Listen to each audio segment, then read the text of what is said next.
from the campus of Westfield State University. This is 89.5 FM, WSKB, Westfield.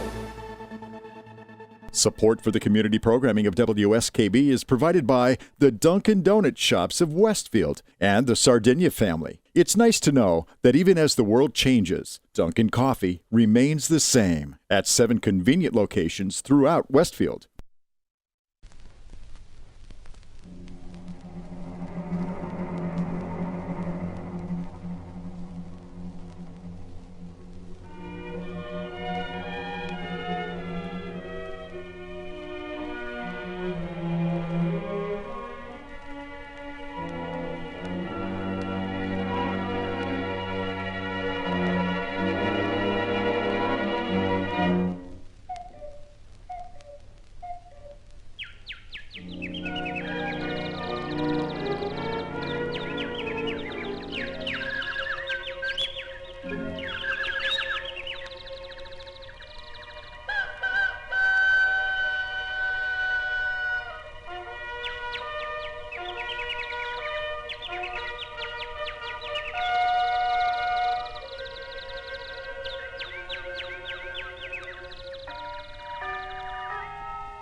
Well, good morning, Westfield. Good morning, Greater Westfield. Good morning, world, because after all, we're worldwide on WSKB.org. And where else, Peter? Peter's not listening. But his microphone's not up. I'm doing about 10 different things at once in here, trying to get ready for this morning. 10 is easy. Now, try 11. Yeah, okay. That was what put me over the top. Good morning, Jay. Good morning, Mr. Coles. Thank you for helping out on the other side of the board. You know, back in the day when everything was analog, all you had to do is come up, put the tape on the machine, hit play, and turn up the dial. And if you couldn't hear, usually it's because you didn't turn up the dial. Well, now if the computer's not booted up, everything's out to lunch. Well, yeah, there was that, and then the added bonus today of we got a couple different things going on this morning, so we're trying to do different things, and we have this and we have that, and I have to make sure that the automation systems for both the TV and the radio are ready for 8 o'clock, so we can tape a show in here at 8 o'clock. When normally I just play it back from the studio.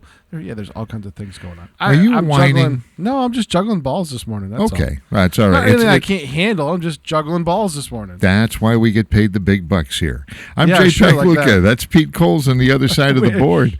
Joining me in the studio this morning, who will be back a little bit later, is our good friend Mark Auerbach. Good morning, Mark. Good morning, Jay. Good morning, Peter. How are you guys? I'm not doing too bad. Considering the 11 things he's trying to juggle. Well, he's juggling a lot of things for me because, as you know, in our next hour here, I'm going to be bringing some people from the big broadcast and kind of usurping, slipping Artsbeat Radio into your program. And then at 8 o'clock, while a rerun of my Artsbeat is running for the public, we're going to pre-tape another show. So I am making Peter a very busy human being today. That's okay. Good for you. We can gang up like this often and really push him over the edge. No, we can't push him over the edge because neither one of us could do this without. Good point. Yeah. Well, it's always good to have you on. And I knew you showed up for a good reason this early, Mark. So I'm really glad. And actually, I'm looking forward to that. The big broadcast is one. It's. You know how much I love old-time radio. To be able to see something like that done live on stage is, to me, incredible. And can you tease a little bit about what that's all about? Give people a reason to tune in about an hour. Well, let's say this. Radio in its heyday would have variety shows, and variety shows are gone from television now, other than things like American Idol. And That's not Voice. A variety show. Not really. Yeah. But back in the day, the Ed Sullivan Show, a lot of people remember that, where the Beatles made their debut, and you'd have a Broadway show come on to perform, and somebody who had just cut a recording, or an opera singer, or a rock group. And the guy spinning plates on a stick. Yeah, and Topo Gigio, the little puppet. The mouse. The little puppet. And prior to that, that's what radio was all about. And there would be variety programs of music, skits, dramatic pieces, commercials, all done live. And there were various networks and various studios and lots of programs and a lot of music of the swing era. And going into the early 50s, premiered on radio first in these variety show formats before people ran out and bought the records to spin them. And even on radio, that doesn't exist anymore, other than up until a couple of years ago, Garrison Keillor and a Prairie Home Companion on public radio, and then the show that evolved out of that. So it's a lost form. So anyway, what the big broadcast is, it goes back to 1942. Or 19 in that period in the 40s, of time. yeah.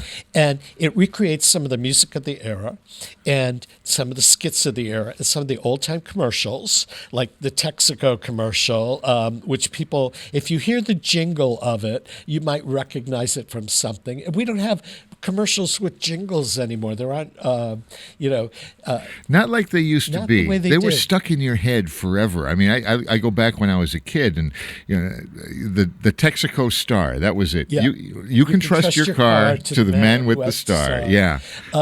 But the big broadcast is a creation of Mark Gianfrido, who is a well-known pianist, and he founded the jazz ensembles at Mount Holyoke where he teaches. And a group of students would get together, and every year they would research the music of the swing era, and they would turn it into a variety show. And this is the 15th year.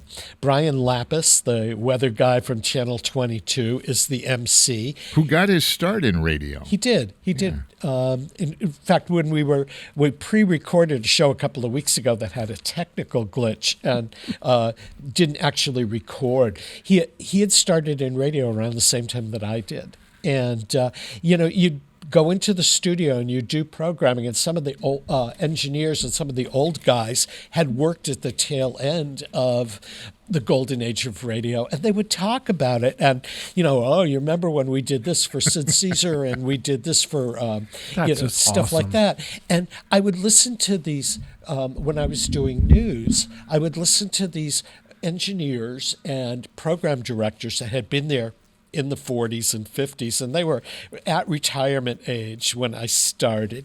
And kind of like where we are now, yeah, Mark. Yeah, and I was totally fascinated by the stories that they would tell, the people, and these radio shows were done in front of a live studio audience, and sometimes in a huge theater.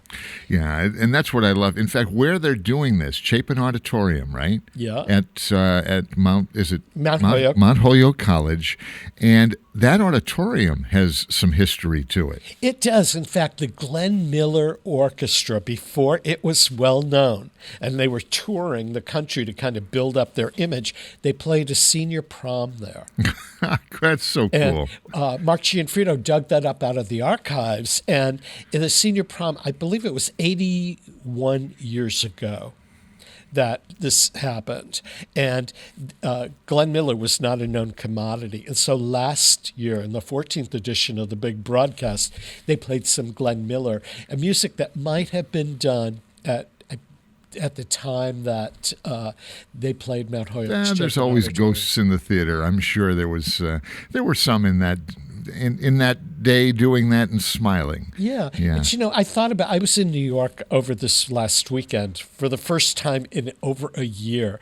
And a friend and I had gone in to see a Broadway show. And you walked down the upper part of Times Square, and there's a theater called the Ed Sullivan Theater, which is used now by Jimmy Fallon, either Jimmy Kimmel or Jimmy Fallon. One of the late night guys. One of the late night guys. And it had been used by Letterman. Yep. But it was a legitimate Broadway theater, and it had been used by Ed Sullivan for years and years. And so this theater... It still has the old-fashioned marquee out in front of it. Yeah, it's right on Broadway in the 50s. Is got a history of its own of being the home of the Ed Sullivan Show. That's where the Beatles played for the first time, and that's where you saw the first time people around the country saw an excerpt from Hello, Dolly with Carol Channing or Funny Girl with Barbra Streisand. Oh, that's wonderful. Now, looking forward to that. So, again, That's going to be Mark Gianfrido. Mark Gianfrido will be here in the studio at the 7 o'clock hour. Excellent. Possibly Brian Lapis. He does late night weather, so who knows?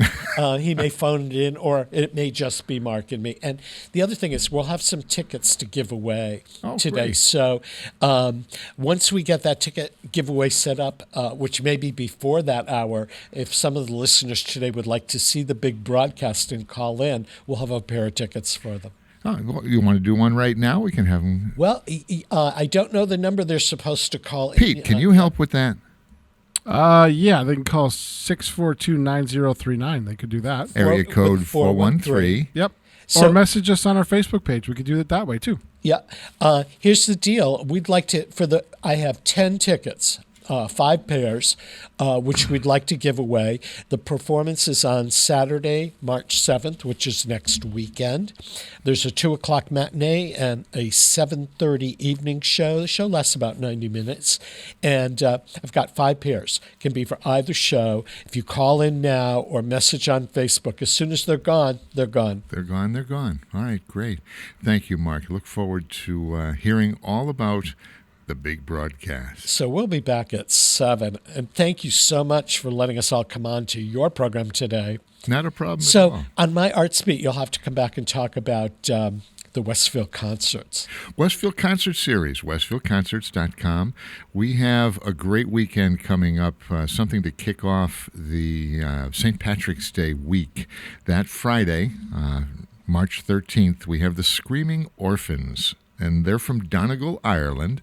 They're going to be on our stage. As it turns out, as I've known them because I've worked with them a couple of times at the local Scottish festival in past years. And I'm finding out they're award-winning this, award-winning that, and they're wonderful. And they're actually 4 sisters from Donegal, Ireland. And there's a wonderful story about how they got their name and things like that. And you'll probably hear some of that when you see them on stage. Tickets available at westfieldconcerts.com. Also, don't forget on that Sunday, the 15th, we have Robbie Folks coming up.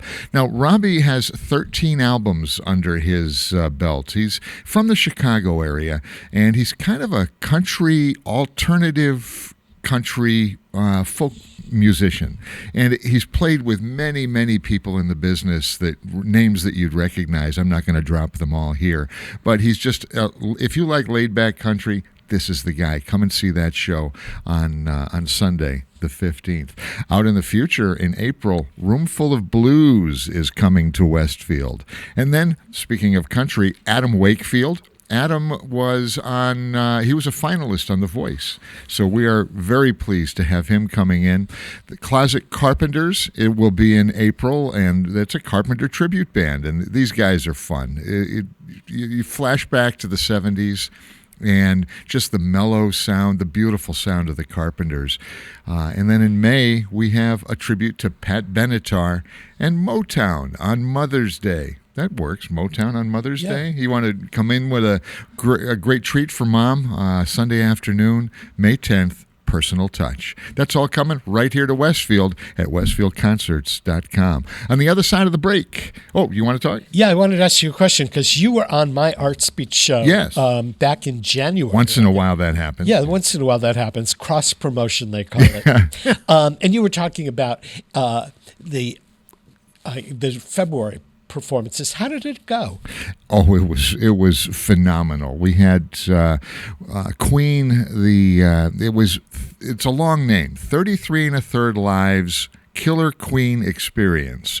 Well, 33 1/3 Live is a group of great musicians from the Maryland and Washington, D.C. area, and some from Philly. There's a lawyer. There's an opera singer. In fact, the guy that is the lead for that is the guy that plays the Freddie Mercury part is a retired opera singer. So he really comes as close as I've ever heard anybody do Freddie Mercury live. Now, he's a big guy. So as he says on stage, he goes, well, I'm not quite a Mercury. I'm more like a Jupiter. so they had a sense of humor. They were funny, and the sound was spot on Queen. They played music that I haven't heard since I saw Queen live in the 70s. Wow. I was blown away. Yeah. So overall, this concert series is doing very well. It is. It's growing. You know, we don't fill the house every time we do one. I wish we did, but it's all about getting the word out, getting the publicity, and saying there's some great music here in Westfield, and we really wanted to fire this through the winter, and I think we've done that. So, you know, we're looking at what can we do next year. I think things are looking positive. And I noticed on your Facebook page the comments afterwards that people are just thrilled, not only because they like the particular act that was performing, but they're thrilled that you've done this for Westfield. No, absolutely. And I'm finding a lot of people, as I love talking to people as they leave the theater, they're not all from Westfield. They're from all around the area. And I think that's what I'm loving the most. Obviously, I like when my neighbors show up, but to find out people are coming from far and wide to our little city of Westfield to see some great music. It makes me feel like this is, you know, the Springfield or the Northampton. We're growing. This is kind of a treat. I'm from a personal level, I'm glad to see you guys taking this chance here in Westfield because it's putting Westfield on the map. It is in the music world. More and more in the last 5 years or so, we've really... Music and the arts, especially in the summertime, downtown has just grown. Thank you to Westfield on Weekends, Artworks, and so many other people, the shops downtown that support all of those things. You know, that's been growing in the summertime.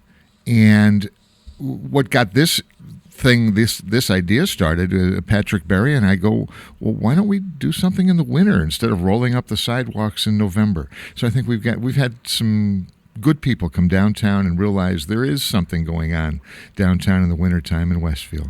Well, it's funny because I have a couple of college kids that work for me part-time, and one of them goes to Western New England and wasn't working on this particular project, knew nothing about Westfield on Weekends, wasn't working with me on any radio stuff, and said to me, well, you know, there was this Queen concert out at Westfield, and they knew about it. So I said, well, how did you hear about it? Well, you know, people that we know went to one, and they saw a Carole King thing. That was our first one, yeah. And some of these guys are into... To them, this is golden oldie music. You know? yeah. Knock that off. It's not that old. And I thought about it. Yeah, it is. The Queen. It is old, but they'd seen the movie. Yeah, that's it. That's what's keeping it fresh. Elton John is another one. Elton John music is just right on the tip of everyone's tongue. This is classic music. It's stuff that's never going to grow old. And you mentioned. Glenn Miller had played at Mount Holyoke back so many years ago, before they were famous. We have our own story not so long ago. Most people around here know Bill Parks. He's the director of the Boys and Girls Club, where he grew up out in Waltham, Massachusetts, or near Waltham. I can't remember the exact town. He had their prom, and an up-and-coming local Boston band called Aerosmith played for their prom. Oh my! So they played a lot of proms. Yeah, they did. If you read their book, yeah. So if we get hot and we play a lot of proms, is that a sign we're going to be successful? You never know. Yeah. I mean, I went to undergraduate school in Washington, D.C., and the opening freshman weekend was this sort of unknown singer, Richie Havens. Ah, yes. Oh, wow. And the Eagles were on that weekend, and they were sort of like just on the up and coming. And I thought, I went to one of them, I had no idea what it was, and now I hear the music years later, and I went, oh my God, that brings me back to freshman year of college. Now, Richie Havens was at Woodstock, and he's the one that did the song "Freedom," right? And Yeah. The story goes, and it probably isn't far from the truth, that he was one of the first on stage for that weekend, and because of the traffic jams, the next artist wasn't there yet. I heard that, yeah. So Richie did his set, and they go, hey, you got to stay on. You got to do something else. Well, that's where Freedom came out, and that has become legend, and it just ran on and on and on, and I think there's only one lyric to that song. So... It's funny that one of the things that I was learning about working on the big broadcast, I was talking with one of the sponsors, which is Loomis Communities, which is assisted living and all that. And the person there said that they're doing a lot of research that people with Alzheimer's and dementia can remember songs from the growing up period in their past and may not remember anything else. And so there's a lot of music therapy. And a pianist that I know plays senior centers every so often. And he says they play for the dementia patients, and he plays songs by Frank Sinatra. And one woman got up and she sang one of the songs. She knew every lyric and everything. And she sat down and was back in like a whatever fantasy land she was in. And so over the years, Loomis Communities has brought some people with dementia and Alzheimer's with their attendance to performances, and they remember the music. They can remember vividly when they heard that song or whether they saw that big band thing. So there's some kind of thing about music that scientists are discovering that is implanted in your brain and you don't forget it. Music keeps you young. I have no doubt music keeps you young. And people, no matter what your age, your favorite music tends to be what you listened to in junior high and high school. That sticks with you the rest of your life. Your tastes may change, but you'll always still love that music. That's true. And I'm a show tune person, and I did not listen to a lot of show tunes in junior high school or high school. But when I was in college, I saw this pre-Broadway tryout of a musical called Mac and Mabel by Jerry Herman, and it starred Robert Preston and Bernadette Peters. The show was a flop. And it moved from Kennedy Center to Broadway, and it lasted a couple of weeks. But they made an original cast recording of it, and it became a cult favorite. And I remember buying the album and listening to it over and over and over again. Well, last Saturday, a friend and I went to New York because they did a concert revival of Mac and Mabel. I knew every lyric to the song. We were sitting on the train going in from New Haven to New York, and this friend of mine had also bought the album when he was like in college, and we could speak patter the song with the clacking of I love the it. thing. And I don't know where that music is hidden up in my head because I probably haven't listened to it in 40 years. Can't remember breakfast this morning, but Can't we remember remember breakfast this every morning, word. but I knew every word from Tap Your Troubles Away. That's wonderful. Hey, we're talking with Mark Auerbach, and you and I we just start rolling, and we're way overdue for a break here, and then we're going to go into JP's golden age of radio. We'll come back on the other side of the break and talk about The Shadow. The Shadow.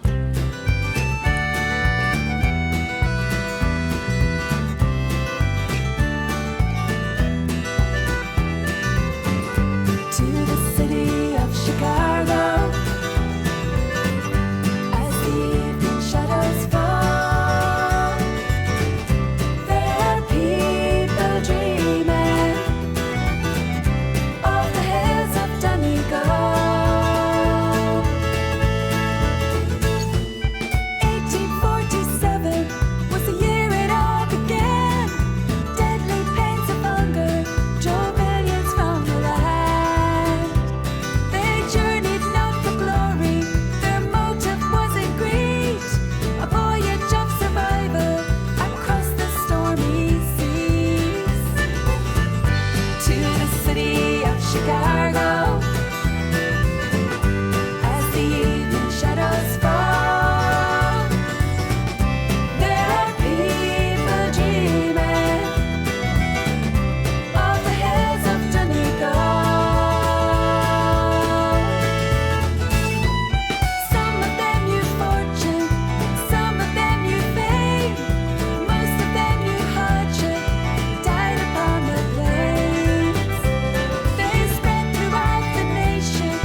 Chicago.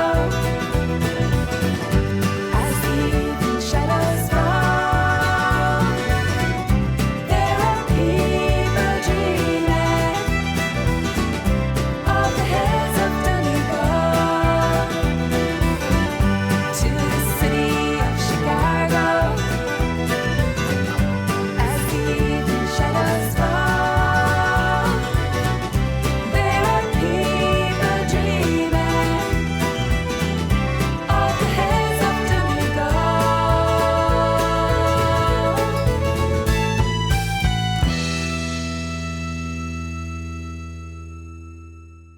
Support for community radio on WSKB is provided by Betts Plumbing and Heating Supply Company, an independent, family-owned wholesaler serving Westfield for over 50 years, specializing in plumbing, heating, and industrial piping supplies.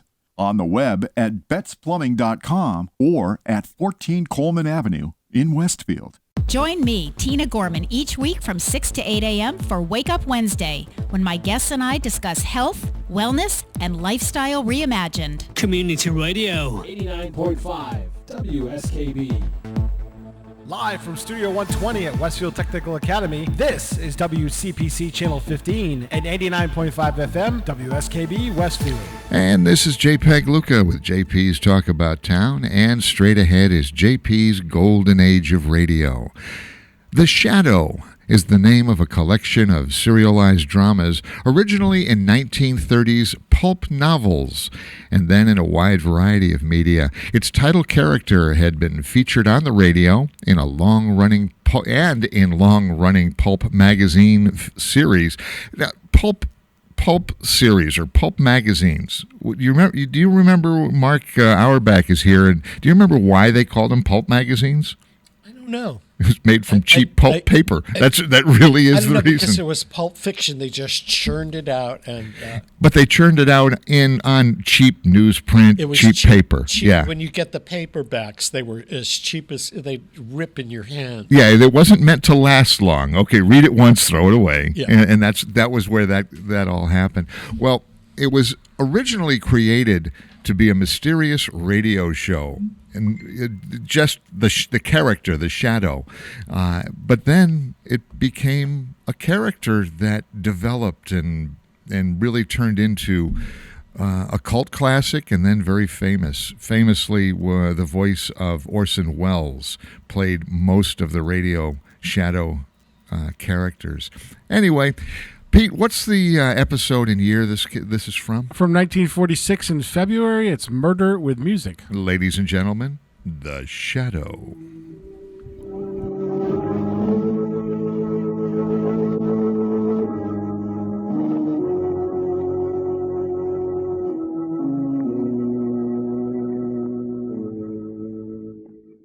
Who knows what evil lurks in the hearts of men? The Shadow knows.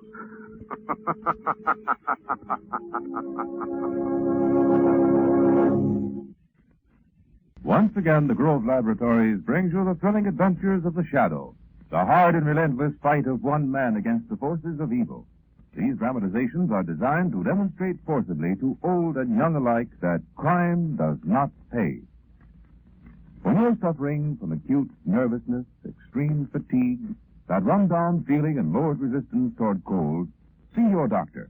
He may decide that your ailments are caused by acute deficiency of vitamins in your diet. To relieve your distress, he may prescribe multiple vitamins in more than minimum daily doses. Possibly your doctor's just out of the Army, where he learned all about Grove Defender multiple vitamins, used by the Army by the millions of capsules. He knows that 2 Defender a day will help prevent the dietary vitamin deficiencies that drag you down. Then, be sure to supplement your diet with 2 Defender every day. More if your doctor advises. Defender multiple vitamins, distributed by the Grove Laboratories, now available at your druggist. Now, The Shadow.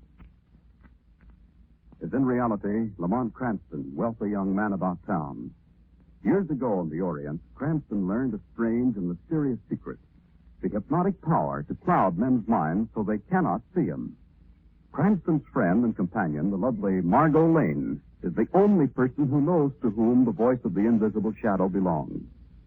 Today's drama, Murder with Music.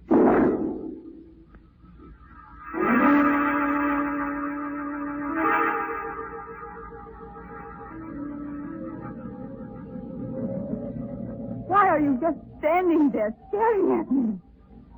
Why don't you say something? No! Don't come near me! You wouldn't hit me. You wouldn't hit me. Oh, my face! Why? Why are you... Stop! Stop, for the love of heaven, don't hit me! Oh, no! Please! No! Get away from me! Get away! No! Stop! No! Oh, yes! No!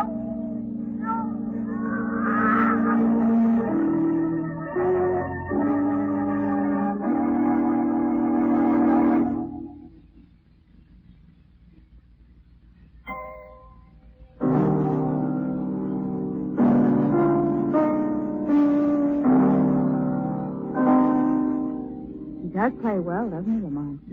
I suppose so, Margot. Getting late, isn't he, everyone? Huh? Oh, darling. Mrs. Hamilton has planned this recital for weeks. Edward Milan is a protege. Now, we must be polite. Why? Just because she's in the social register and has a mansion uptown? Mrs. Hamilton is a patron of the arts. This Edward Milan is the latest discovery. She's put him up here at her home. She's given him the finest teacher. She's completely responsible for his success. If you ask me, the old gal's probably just got a crush on that young pianist. Now, you behave. It's his music, darling. He wants it artist feeling. Quite nice. Well, that's over. Oh, it's past 11. Let's say thanks and good night and get out of here before the darlings and you played so divinely start. Darling! Too late. Miss Lane, how charming to see you again. Hello, how are you? Lamont, you know Oliver Viceroy, the society columnist. Of course. Of course, everybody knows me, Miss Lane. Harriet's got a real find in Edward Milan, don't you think? Trying to make him a big star. He's quite young, isn't he? The aesthetic type, you know. Hope Harriet doesn't push him too hard. But you know Harriet Hamilton, once she sets her mind to a thing. Well, she certainly got some of the most influential people up here to hear his first recital. Oh, Harriet can do anything. Oh, by the way, have you seen Jennifer Gay around? No, I haven't seen Jen. Well, she's a friend of yours and Mrs. Hamilton's, isn't she? The truth is, Mr. Viceroy, I made Miss Lane promise to introduce me to Miss Jennifer Gay. I was anxious to meet the famous actress. No, I don't think you're likely to see her here tonight. Well, Tessa, I must make the round. That old fluff. The day I see him without that silly blue cornflower boutonniere, I give him a big red apple. Now, Right? Lamont, stop it. That's a trademark. You know, best dressed man in town. Let's get out of here, Margot. Oh, you played so divine. Spoiled again. Didn't he play divinely, Miss Lane, Mr. Cranston? Yes, he certainly. This is my protege, Edward Milan. How do you do? How do you do, How Mr. do you do? Milan? We did enjoy your playing very much. Thank you. Really, Harriet, I'd like to be excused, if I may. Oh, just a few more introductions, Edward. Recitals upset Edward dreadfully. It's the first time he's played before so many well-known people. By the way, Mrs. Hamilton, is Jennifer Gay around? I'd like to meet her. I've enjoyed her plays so much. Jennifer Gay? No, she's not around, Mr. Cranston. As a matter of fact, she wasn't invited. She won't be here tonight. What's that? Sounds like someone rapping on the French door. There is someone standing outside there. It's a girl. And there's something wrong with her. Look. Harriet, look. She's falling against the glass. What is it? Stand aside, everybody. Lamont, she's bleeding terribly. Jennifer! Keep away from Mr. Viceroy. No, let me help her. Jennifer, my darling. Harriet, it is Jennifer. Oh, don't look, Edward. Lamont, we've got to do something to help her. Too late, Margot. She's dead. What? Been brutally beaten. I'm afraid this is murder.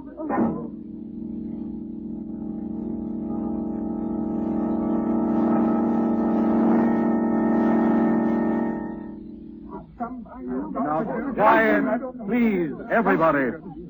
Just Stay right here in the living room. The police will be here in a minute. Oh, but it's something murder, Mr. Cranston, here in my home. I'm afraid it is, Mrs. Hamilton. People don't commit suicide that way. Jennifer murdered this way. Now, please try to control yourself, Mr. Weisberg. Who could have killed her, murdered her so brutally this way? Oh, it couldn't have been any of my guests, Mr. Cranston. We were all in this room when Jennifer was killed.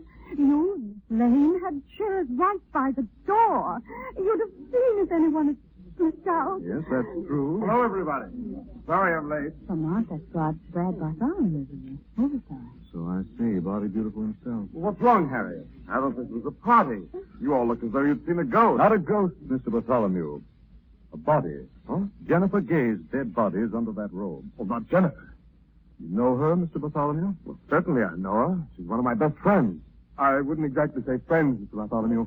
Oh, you here too, Papa Viceroy? Where were you all evening, Mr. Bartholomew, if you were invited here? I was having a few drinks at the Penguin Club after dinner. I didn't realize it was so late. Oh, I see. Oh, Mr. Cranston, can't my guests leave now? We were all in this room at the time. Yes, please, Mr. Cranston. I'm afraid that will have to be for the police to say. They should be here any minute now. Mr. Bartholomew, would you step over here a minute? Well, yes, of course. It's been a terrible thing, hasn't it? Yes, it certainly has. Particularly since you were such a good friend of Jennifer Gay. Well, actually, I just met Jen since I came east. We were really only acquaintances. I see. No, I've admired those strong, silent roles you play in the movies, Mr. Bartholomew. They really give you some rugged parts to play. Well, thanks, Cranston. Yes, I really have to keep in trim for pictures. Of course. You say you were at the Penguin Club all evening? Yes, I was. Say, are you trying to pump me, Cranston? I've heard you're mixed up in some kind of amateur criminology. Not at all. Well, don't then. When the police get here, they can check my alibi. I was at the Penguin Club all evening. Mr. Jenkins, the owner, will verify that. He's a close friend of mine. I imagine he is. Well, thanks, Mr. Bartholomew. It was nice having the opportunity to get to know you better.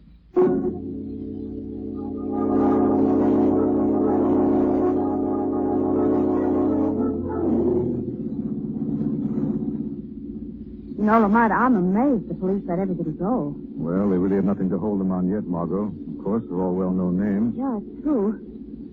How did you make out with the Greek guard, Brad Bartholomew? You two seem to be having quite a chat. So far, Bartholomew seems to be the only suspect with the strength to commit that brutal murder, and also the motive. Motive? Jealousy, darling. According to the society columns, he and Jennifer were having a pretty hectic romance. Yes, but how could Brad have done it? He was supposed to be at the Penguin Club all evening. Yes, I know. When Brad left this evening, I happened to notice him pick up a pair of men's gloves from the hall table. Well, darling, they were probably his own. I'm sure they were. I also noticed that those same gloves were on the hall table when we first came in. Oh, you think he was there before the recital? Attacked Jennifer in the garden, say, and then made a grand entrance to establish his alibi. Alibi that might have been framed. Though I know, darling, the police checked with the Penguin Club before they left. But by Bartholomew's own admission, he is a close friend of Mr. Jenkins, the owner of the club. I think the Shadow had better pay a little call on Mr. Jenkins and double-check that airtight alibi.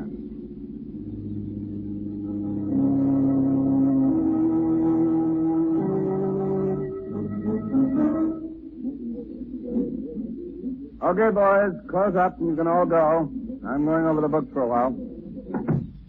There's something else we must go over first, Mr. Jenkins. Who's that? There's nobody in this office. The Shadow is here to pay you a call, Mr. Jenkins. Shadow. Who are you? What do you want? The truth. A man's life is at stake. A man's life. Brad Bartholomew. Why did you say he was here in your club with you all evening? Why did you instruct your help to tell the same lie if anyone questioned? Oh, Brad's a friend of mine. He asked me to say that. I didn't want to see him get in any trouble with that Jennifer Gay. Jennifer Gay? What trouble, Mr. Jenkins? Well, he's been trying to ditch her. He's got another girl. He was with that girl when he left here right after dinner tonight. If Bartholomew wasn't here at your club, where was he? Where did he go? I don't know, I swear. I wouldn't have lied about him being here if I'd thought I was going to get in any trouble. You're in plenty of trouble, Jenkins. If Brad Bartholomew is the murderer, you've made yourself an accomplice. And you'll pay for that stupid lie.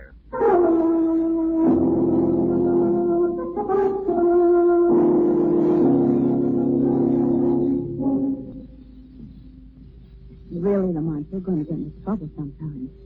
Barging into Mr. Bartholomew's hotel suite at 3 in the morning. His valet told you he wasn't in. Well, I wanted to make sure. Can't believe anybody when you're on the trail of a killer, Margot. I believe Jenkins. I've never found out what I know now.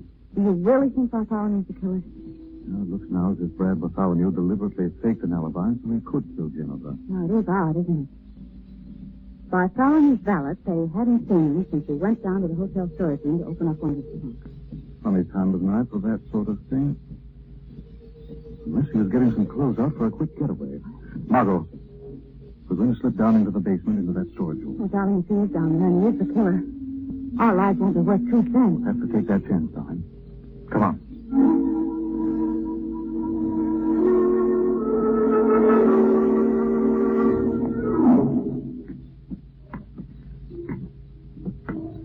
Take my hand, Margot. These stairs are pretty steep. It may be a trap, Lamont. He knows you're on his trail. He may just want us to come down Watch the it. road. There, that's the last fix. Well, there's nobody down here at this hour. Hurry. And the place is pitch dark, too. God, I can't find the light. Here. Take my light. Oh, thanks. Oh, it helps some. Look at all those dusty old trunks.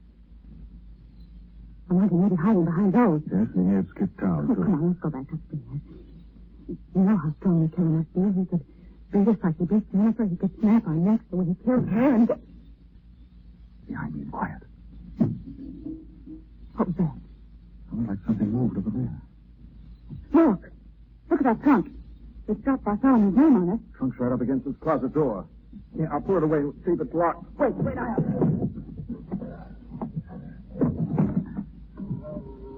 Margot, look out. That closet door's opening. There's something in there. What? Back, Margot, quick. It's coming out. It's alive! Come on, it's got me!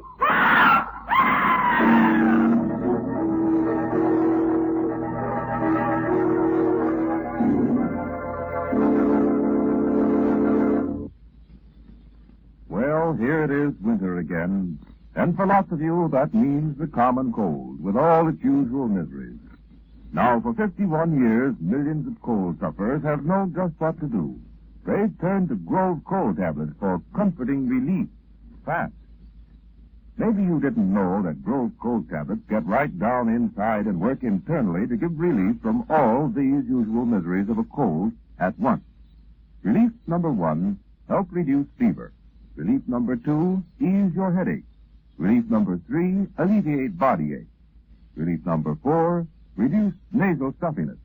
Relief number 5, lessen muscular pain. Grove cold tablets can do all this because they're a multiple medicine, compounded like a doctor's prescription. Yes, a combination of 8 active medical ingredients specifically for your cold relief. Now remember to rest and avoid exposure. Get Grove cold tablets and take exactly as directed. Look for the name Grove. Grove. Grove cold tablets for relief of cold miseries. Now, back to the shadow.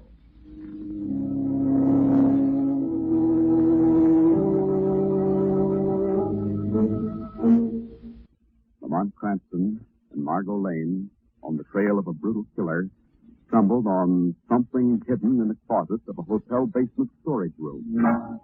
What was it, Lamont? What was it that grabbed me? Corpse, Margot. Oh. Tell again soon he pushed that trunk away from the closet door. Dead body. Brad Bartholomew's body, Margot. What? Beat, the neck broken, the head nearly yanked off. Oh, Lamont, I... Brad Bartholomew killed the same way Jennifer Gay was killed this afternoon by someone with the strength of a giant. Oh, it's horrible, Lamont. I want to get out of here. Wait. What? Something on his coat, Margot. 2 tiny petals of blue cornflower. Oliver Viceroy. He must have seen Bartholomew tonight. But how could Viceroy have killed Bartholomew this way? Viceroy is not a young man and certainly not the strong girl type. Maybe Viceroy didn't kill him. He could have hired some thug, brought him along to do his killing for him. Why? Revenge for Jennifer's death. Viceroy's always been in love with her. You mean you think Bartholomew killed Jennifer this evening and then Viceroy had him killed for revenge? What more perfect revenge could he have than to see Bartholomew die in the same brutal way he'd used to kill Jennifer? Let's go, Margot. You're going to Oliver Viceroy? Alone. Right now. as the shadow.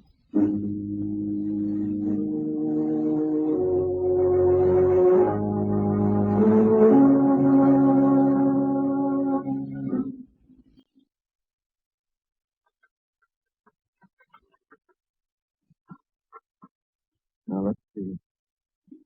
The revolver lies beside me on my desk here in my room as I write this, my last column.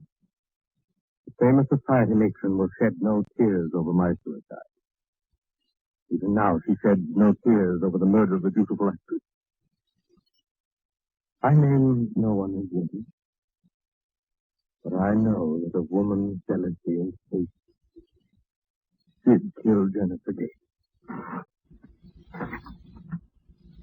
That is my betrayal. Now the gun. What? Who's that? The shadow has your gun now, Oliver Viceroy. The shadow? Oh, where are you? What's happened here? Why did you kill Brad Bartholomew? That Bartholomew? He's been murdered too? Yes, Oliver Viceroy, beaten, his neck broken like Jennifer Gay. You hired someone to kill him. No, I didn't. I swear I didn't. And why were petals from your boutonniere found on the lapel of his coat? Petals? My blue flower? It's a trick.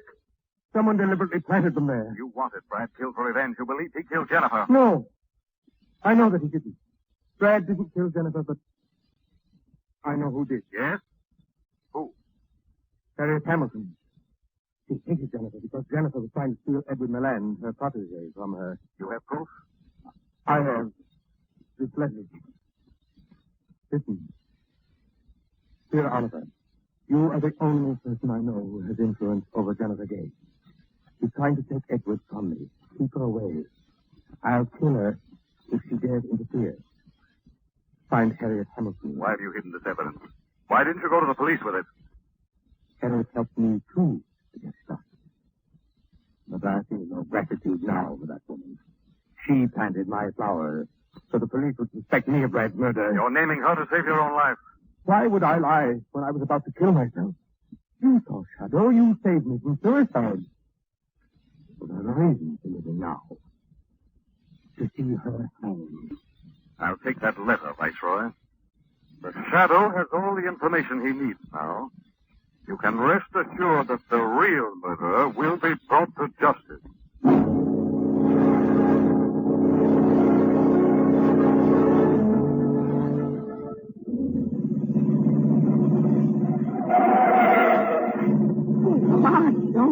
Those corners like that. You'll get arrested. No one in the streets at this time of the morning.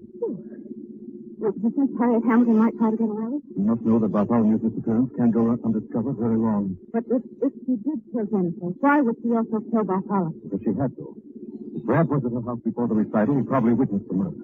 I can't see how a woman like Harriet Hamilton could be a vicious, cruel killer. Well, we'll know that when we get there, Margot, if we're not too late.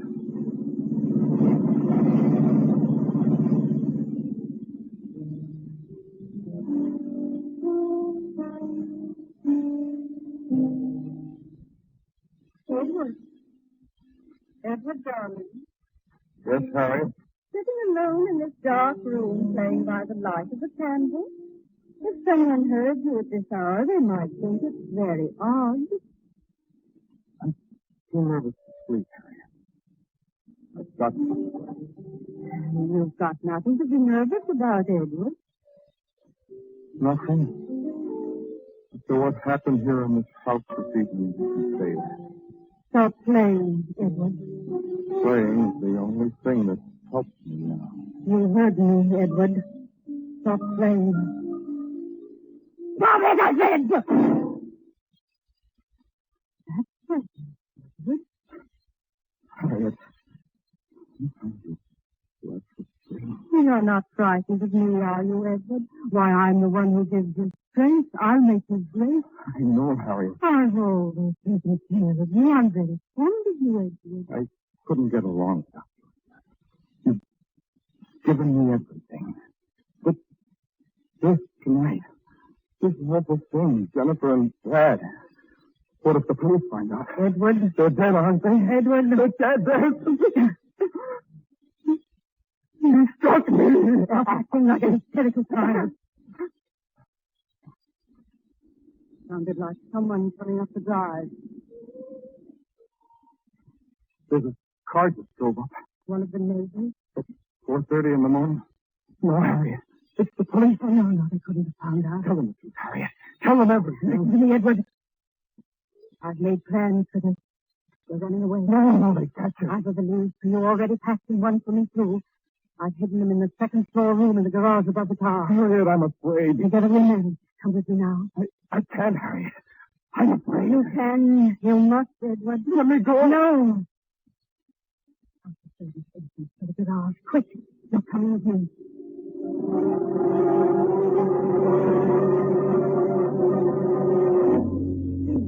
You station right here on the second floor of the garage. I'll stay here for a moment while they search the house. I can't go on. I can't, Harriet. Tell the police the truth.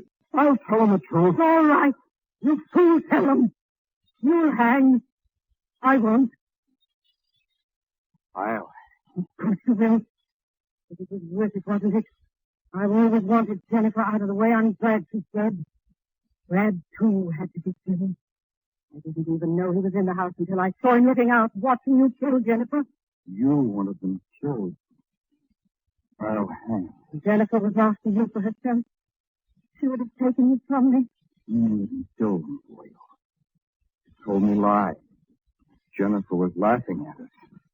You made me hate her until I killed her in a blind rage. Yes, but no one would suspect you, Edward. You're so weak and so dependent. No one would dream of the great strength that lies in those two hands of yours. Yeah, my two strong hands I exercised and developed to make beautiful music. You urged me on so they bring pain and death. You made me kill for your own selfish purpose. Listen, they're down below now. We've got to get out of here somehow. The window. You're not going anywhere, Harry. Edward, why are you locking that door? We're trapped, Harry. You know it. You don't care because you're not the murderer. They won't take you, Edward. You could beat them. Let them neck if you chose. No, Harry. It's your neck I'm after. No. No. Yes, look at these powerful hands, Harry.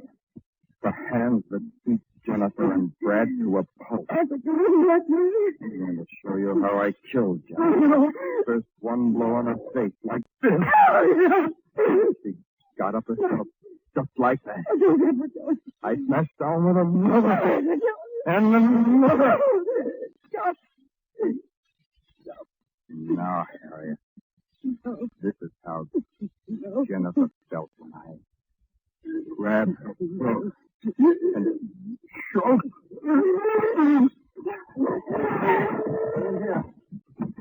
What's up? Someone who's got no gun and the killer's in there, too. Try to save that woman. Break through this door. Well, I did it. Edward. Lamont, keep away from him. He's the killer. Please, Lamont, stay away from him. All right, Milan. Why you? You're coming with me. No, you don't.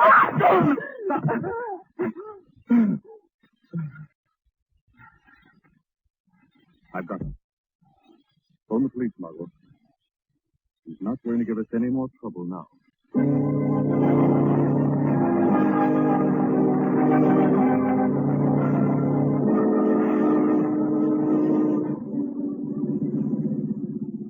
Well, they've got Edward Moran locked up. He confessed everything, Margot. So he did kill Jennifer and Brad. Yes. But Harriet Hamilton was the mind and force behind those murders, Margot. She told him she could never be happy or help him with his career as long as Jennifer lived. And she persuaded him to kill Bartholomew to cover that murder? Yes. Jennifer came out early before the recital. Edward killed her in a fit of rage and left her for dead. But she managed to revive long enough to crash through those French doors. Then Bartholomew must have followed Jennifer out and witnessed the murder. That's why he slugged her in that room. But, darling, why didn't he go right to the police? He's afraid of being involved in a murder that might ruin his screen career. Besides, they did get rid of Jennifer for him at a most convenient time. Oh. What about Viceroy's blue cornflower petal? Mrs. Hamilton planted those on Brad's body just as Viceroy claimed she had. Well, darling, I still get weak every time I think of you facing that brutal killer. How on earth did you subdue him? I nearly didn't, Margot. I felt the terrific strength in those two hands. And then suddenly, when he looked down at Mrs. Hamilton's dead body, a strange thing happened. Strength seemed to leave him. was as if all the power Edward Milan possessed left him the moment he realized he'd murdered Harriet Hamilton, the one person who had made him strong.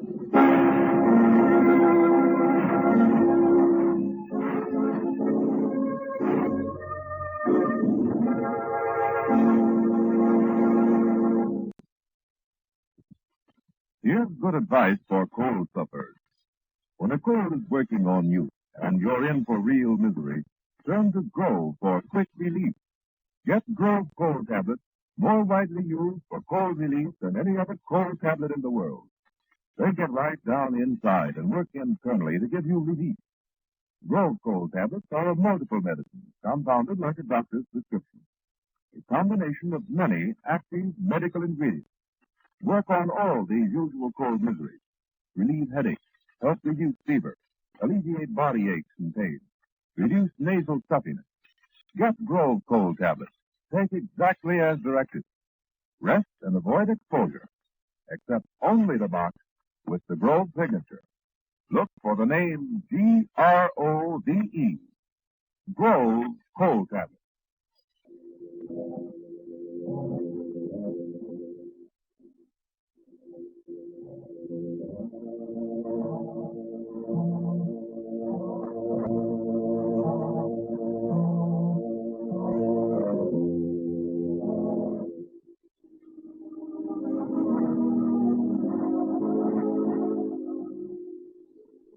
The Shadow program is based on a story copyrighted by Street and Smith Publications. Characters, names, places, and plots are fictitious.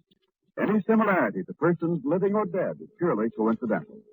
Again, next week, the Shadow will demonstrate that The weed of crime bears bitter fruit. Crime does not pay. The Shadow knows.